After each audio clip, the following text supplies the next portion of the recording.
দূতাবাসগুলোর সহযোগিতা না পেয়ে প্রবাসীরা দেশে ফিরে আসছে বলে স্বীকার করলেন শ্রমমন্ত্রী ইঞ্জিনিয়ার খন্দকার মোশাররফ হোসেন।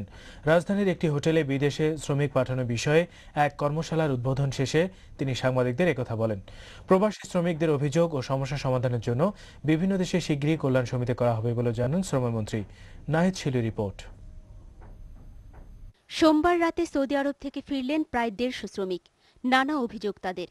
অনেকেই প্রায় 1 বছর জেল খাটার পর দেশে ফিরেছেন। আমার দুঃখ হলো, আমার কেন বিনা দোষে জেল খাটালো, তারপর আমার যা গাড়ি ঘোড়া ছিল সব নিয়ে গেছে কবিলে। আমার 20 লক্ষ টাকার উপরে সেখানে রাখিয়া আমাকে 5 মাস জেল খাটাইয়া পাঠিয়ে দেওয়া হয়েছে। কোনো কিছু না শুনে না জানে আমাকে 4 মাস জেলে রাখার পরে আমার পাসপোর্ট দিয়ে আমার কাছ থেকে টিকিট নিয়ে তারপর আমাকে পাঠাইছে। প্রবাসী শ্রমিকদের দুর্ভোগ লাঘবে বিভিন্ন দেশে বাংলাদেশি দূতাবাসগুলো তেমন কিছুই করছে না, এমন অভিযোগ দীর্ঘদিনের। আর international organization for migration IOM এবং ইউনিফেম আয়োজিত কর্মশালার উদ্বোধন শেষে প্রবাসী কল্যাণ ও বৈদেশিক কর্মসংস্থান মন্ত্রী ইঞ্জিনিয়ার খন্দকার মোশাররফ হোসেন স্বীকারও করলেন একথা। কমপ্লেন সব সময় আসে যে এমবাসিতে যে ঠিক তারা প্রপার অ্যাটেনশন পায় না।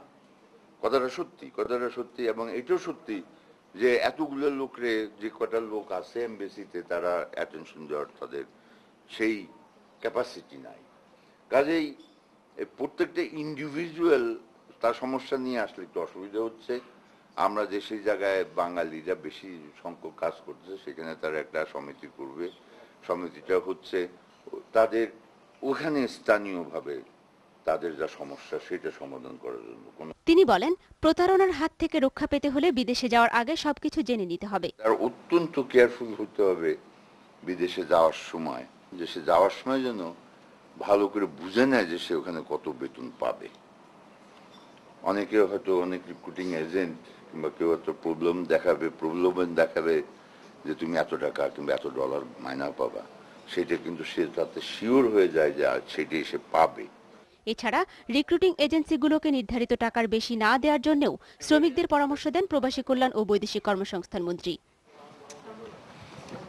নাহিদ শিউলি, দিগন্ত টেলিভিশন, ঢাকা।